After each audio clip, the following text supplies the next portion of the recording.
नमस्कार विद्यार्थ्यांनो, मी तुमची एड्युकेटर श्वेता चंदनकर तुम्हा सर्वांचे ग्लोबल ऑनलाईन मराठी या युट्यूब चॅनलवर स्वागत करते. तुम्हाला माहितीच आहे, रोज सकाळी मी तुमच्यासाठी घेऊन येत आहे पेपर वनची most important PYQ MCQ series, म्हणजेच महत्त्वाचे पीवायक्यू एमसीक्यू प्रश्न. जर तुम्ही एमएस सेट 2024 एक्झाम टार्गेट करत असाल तर या सिरीजमुळे तुमची खूप चांगली प्रॅक्टिस होणार आहे. त्यामुळे ही सिरीज नक्की फॉलो करा आणि हा व्हिडिओ शेवटपर्यंत नक्की बघा. पेपर वन आणि पेपर टू ची बॅच घ्यायची असेल तर दिलेल्या नंबरवर तुम्ही संपर्क साधू शकता. ग्लोबल ऑनलाईन तुमच्यासाठी घेऊन आले आहे 30 दिवसाचा एमएस सेट 2024 पेपर वनचा क्रॅश कोर्स, ज्यात असणार आहे संपूर्ण अभ्यासक्रमावर live and recorded lectures. Live लेक्चर्सचे 4 बॅचेस असणार आहे, 5 ते 6, 6 ते 7, 7 ते 8 आणि 9 ते 10. चारही बॅच तुम्ही लाईव्ह जॉईन करू शकता. जर का तुम्हाला जॉईन करता आले नाही तर रेकॉर्डेड लेक्चर सुद्धा तुम्ही बघू शकता. संपूर्ण अभ्यासक्रमावर आधारित शॉर्ट नोट्स तुम्हाला देण्यात येतील. सोबतच 5,000 प्लस एमसीक्यू क्वेश्चन बँक देण्यात येईल आणि संपूर्ण अभ्यासक्रमावर आधारित एकूण 50 प्लस टेस्ट देण्यात येतील. सर्व 10 विभागाची परिपूर्ण तयारी यात तुमची करून घेणार आहोत. सोबत रिव्हिजन बॅच असणार आहे, त्यामुळे खूप फायदा होईल आहे. आणि पेपर वन मध्ये आपल्याला 75 मार्क्सचे टार्गेट करूनच चालायचे आहे आणि नक्कीच आपल्याला 75 प्लस मार्क्स येण्याची गॅरंटी इथे देण्यात येईल. न्यू बॅच ही 8 तारखेपासून सुरू होत आहे, झालेली आहे आणि 2100 रुपये याची फीज असणार आहे. जर का तुम्हाला याबद्दल काही परत डिटेल्स हवे असतील तर तुम्ही दिलेल्या नंबरवर संपर्क साधू शकता किंवा global online app play store वरून डाउनलोड करू शकता. सोबतच टेस्ट सिरीजची बॅच सुद्धा सुरू झालेली आहे. त्याबद्दल जर का तुम्हाला माहिती हवी असेल तर तुम्ही दिलेल्या नंबरवर व्हॉट्सअप करू शकता. आज आपण या व्हिडिओमध्ये नव्या युनिटचे म्हणजे पीपल डेव्हलपमेंट एन्व्हायरमेंट या चॅप्टरचे काही क्वेश्चन्स बघणार आहोत, पीवायक्यू क्वेश्चन, ज्याने तुम्हाला नक्कीच मदत होईल. पहिला प्रश्न आहे, what should you do to prepare for a hurricane, म्हणजे चक्रीवादळासाठी तयारी करण्यासाठी तुम्हाला काय करावे लागेल. तर प्रिपेअर सेफ्टी रूट म्हणजे सुरक्षिततेचा मार्ग तयार करावा लागेल. आपत्कालीन अन्न आणि पाण्याची व्यवस्था करावी लागेल. Arrange for emergency food and water, की बोथ ए अँड बी, की नन ऑफ द अबव. हा 9व्या चॅप्टर मधला क्वेश्चन आहे, पीपल डेव्हलपमेंट एन्व्हायरमेंट, आणि यामध्ये अशाच प्रकारचे प्रश्न विचारले जातात आणि हे एकूण एन्व्हायरमेंटवर प्रश्न असल्यामुळे हे प्रश्न महत्वाचे ठरतात. त्यामुळे सेट असो की नेट असो, हे प्रश्न खूप महत्वाचे ठरतात. त्यामुळे हा टॉपिक कधीही सोडायचा नाही. तर सांगा बघू कोणतं उत्तर असणार आहे याचं. तर आपलं उत्तर आहे बोथ ए अँड बी. तर हरिकेन जेव्हा चक्रीवादळाची तयारी करताना आपल्याला सुरक्षितेचा मार्ग तयार करावा लागेल आणि आपत्काली अन्न जे आहे आणि पाण्याची व्यवस्था आहे ना, ते करून ठेवावं लागेल. त्यामुळे आपलं उत्तर काय असणार आहे? आपलं उत्तर असणार आहे सी. ठीक आहे, समोरचा प्रश्न आहे, the main causes that tsunami waves loss some of its energy as they get closer to the shore is. सुनामीच्या लाटा किनाऱ्याजवळ आल्यावर त्याची काही ऊर्जा गमावण्याचे मुख्य कारण काय आहे? तर there is a less depth and room for the tsunami, म्हणजे सुनामीसाठी कमी खोली आहे. समुद्र किनाऱ्यावरील इमारती, की frictions and turbulence from the beach, म्हणजे समुद्र किनाऱ्यावरून घर्षण आणि अशांतता, की none of the above. None of the above नसणार आहे. तर सुनामी काय असणार आहे सांगा बघू. तर सुनामी हे भूकंप किंवा समुद्राखालील ज्वालामुखीचा उद्रेकांमुळे निर्माण झालेली एक लाटांची मालिका आहे. आणि सुनामीच्या लाटा हा वेगळ्या लाटांच्या उगमापासून किंवा अंतरापेक्षा समुद्राच्या खोलीवर प्रवास करू शकतात. म्हणून ते काय असणार आहे? आपलं उत्तर असणार आहे there is a lesser depth for the tsunami, म्हणजे सुनामीसाठी कमी खोली आहे. त्यामुळे आपलं उत्तर असणार आहे ए. ठीक आहे. आणि याआधी चक्रीवादळ जे असतो ना, हा एक वादळाचा प्रकार आहे, ज्याला उष्ण कटिबंधीय चक्रीवादळ असे सुद्धा म्हणतात. आणि जे उष्ण कटिबंधीय आहे की उपोष्ण कटिबंधीय पाण्यावर हे तयार होतात. ठीक आहे. त्यामुळे आपलं उत्तर असणार आहे ए. त्यानंतर समोरचा प्रश्न आहे, the main effect of volcanic eruption is. ज्वालामुखीच्या उद्रेकाचा मुख्य परिणाम आहे फ्लाइंग ऑफ ऍश कंटेंट, राख सांबरगी उडणे, mud slides, low temperature on the earth surface, all of the above. सांगा बघू काय असणार आहे. तर ज्वालामुखीचा उद्रेक म्हणजे काय? तर जेव्हा ज्वालामुखीतून वायू किंवा लावा बाहेर पडतो आणि कधी कधी तो स्फोटकपणे पण पडतोय, किंवा ज्वालामुखी अनेक पर्यावरणीय फायदे देऊन पण पडतोय. तर फायदे कधी देतो ज्वालामुखी व्होल्कॅनिक इरप्शन? जेव्हा ती सुपीक माती एक्झाम्पल काय आहे? सुपीक माती तयार होणे. सुपीक माती ही ज्वालामुखीच्या उद्रेकांमुळे किंवा लावा जेव्हा बाहेर पडतो त्यामुळे बनलेली असते. त्यामुळे ह्यावर तुम्ही लक्षात ठेवू शकता. तर सांगा बघू main effect of volcanic eruption काय असणार आहे? मग फ्लाइंग ऑफ ऍश कंटेंट हे असणार आहे. आपलं उत्तर आहे ए.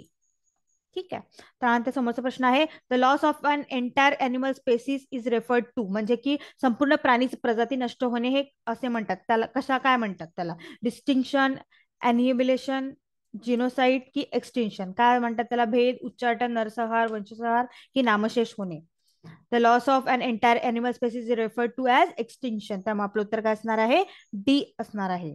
ठीक आहे. नंतर समोरचा प्रश्न आहे, which of the following is the main cause of global warming. Global वॉर्मिंगचे मुख्य कारण खालीलपैकी कोणते, हे विचारले आहे.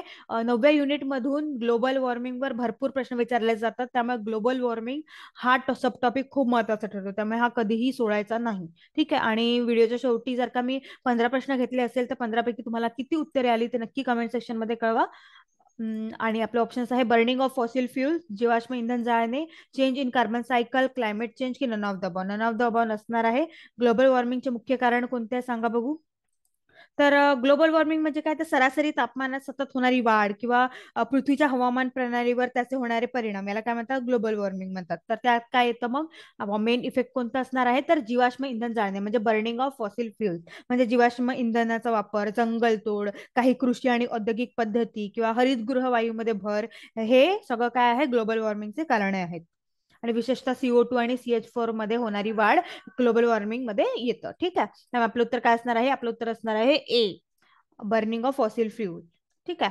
त्यानंतर समोरचा प्रश्न, which of the following gases is not a greenhouse gases. खालीपैकी कोणता वायू हरितगृह वायू नाही, methane, hydrogen, carbon dioxide, sulphur hexafluoride. सांगा बघू काय असणार आहे.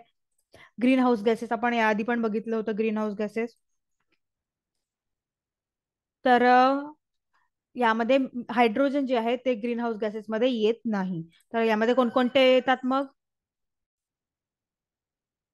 तर काय तर यामध्ये येतात वॉटर पेपर म्हणजे H2O, मिथेन येतं, कार्बन डायऑक्साईड येतं, नायट्रस ऑक्साईड येतं, सल्फर हेक्झाफ्ल्युराईड येतं, नायट्रोजन ट्रायफ्ल्युराईड येतं, पुन्हा हायड्रोफ्ल्युरोकार्बन येतं, नायट्रस ऑक्साईड येतं, क्लोरोफ्ल्युरोकार्बन येतं, कार्बन टेट्रा क्लोराईड येतं. हे सगळं काय आहे, ग्रीन हाऊस गॅसेस आहे. पण जास्त प्रमाणात methane, H2O, CO2, ozone, nitrous oxide हे खूप महत्वाचे आहे.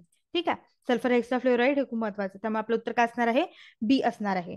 Volcanic eruption can effect climate because, ज्वालामुखीचा उद्रेक हवामानावर परिणाम करू शकतो कारण दे हीट द ऍटमॉस्फिअर, ते वातावरण तापवतात. Volcanic dust and gas in the upper atmosphere reflects and absorb solar radiation, म्हणजे वरच्या वातावरणातील ज्वालामुखी धूळ आणि वायू सौर किरणे परावर्तित आणि शोषून घेतात. की third, volcano have no effect on the earth climate, म्हणजे पृथ्वीच्या हवामानावर त्याचा काही परिणाम होत नाही. सांगा बघू.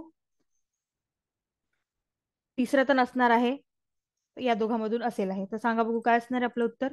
आपलं उत्तर असणार आहे B, volcanic dust and gas in the upper atmosphere reflects and absorb solar radiation, म्हणजे वरच्या वातावरणातील ज्वालामुखी धूळ आणि वायू सौर किरणे परावर्तित आणि शोषून घेतात. त्यामुळे आपलं उत्तर असणार काय असणार आहे, बी असणार आहे. समोरचा प्रश्न आहे, the main aim of Kyoto protocol. Kyoto प्रोटोकॉलचा मुख्य उद्देश आहे, तर हरितगृह वायू उत्सर्जनामध्ये सर्व देशाच्या सवलती समान प्रमाणात गुंतलेल्या आहेत. अणुऊर्जेच्या निर्मितीत वाढ आहे, की हरितगृह उत्सर्जनात एकूण वाढ झाली असते, की 6 हरितगृह वायूचे उत्सर्जन 1990 पेक्षा कमी पातळीपर्यंत कमी करणे, हे त्याचा उद्देश आहे. का असणार आहे सांगा बघू.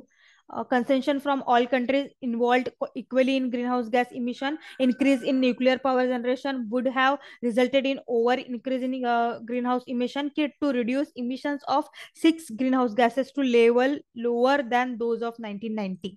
सांगा बघू काय असणार आहे. तर पहिले आपण बघूया किटो प्रोटोकॉल. किटो प्रोटोकॉल काय आहे, तर जपान देशातील आहे ना, जपान, त्यामध्ये किटो शहरात एक जगातील प्रमुख देशाची जागतिक वातावरण बदलाच्या नियंत्रणासाठी 1997 मध्ये एक बैठक झाली होती. त्याला काय म्हणतात, किटो प्रोटोकॉल असे म्हणतात. ठीक आहे.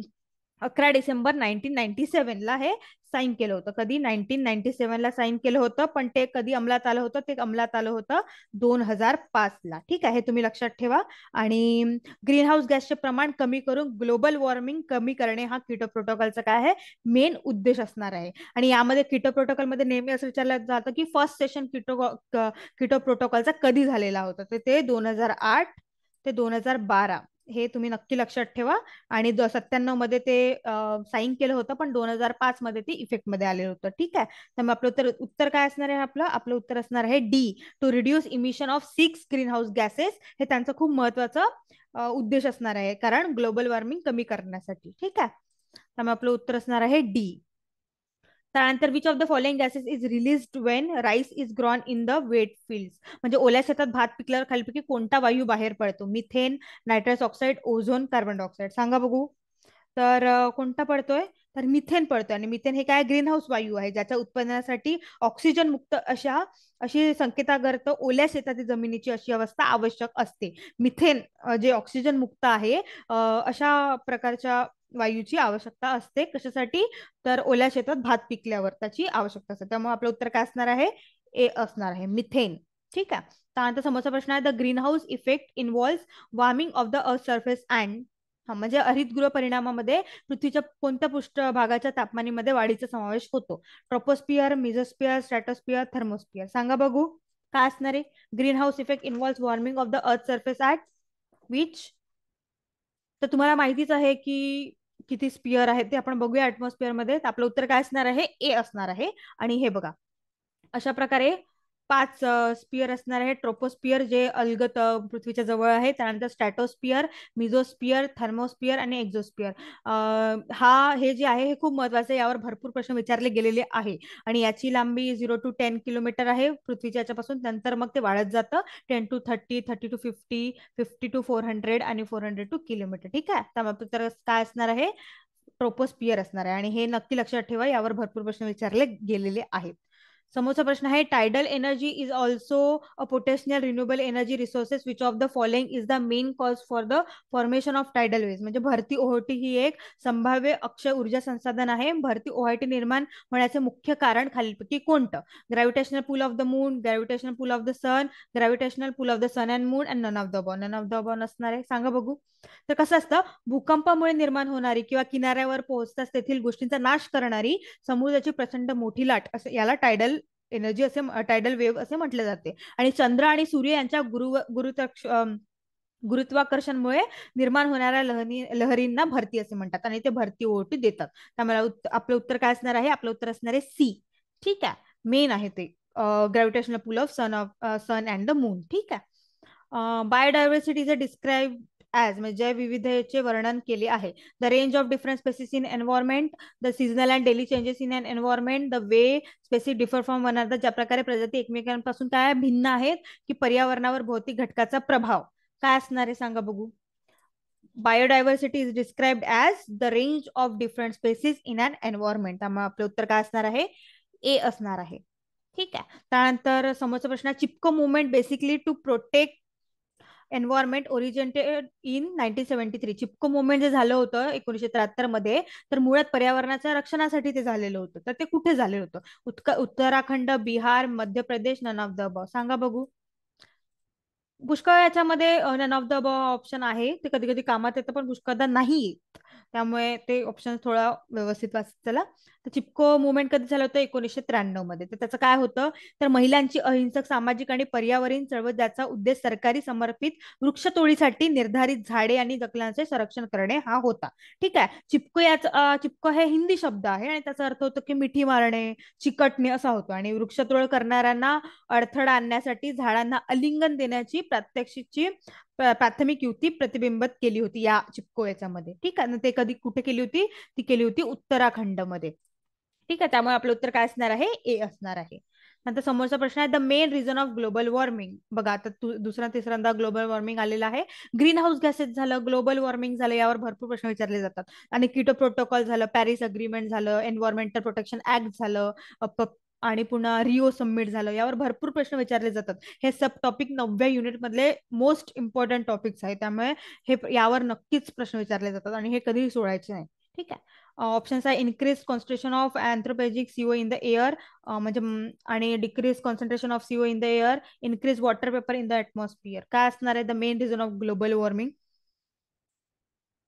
The main reason of global warming is increase concentration of CO in the air. त्यामुळे आपलं उत्तर काय असणार आहे?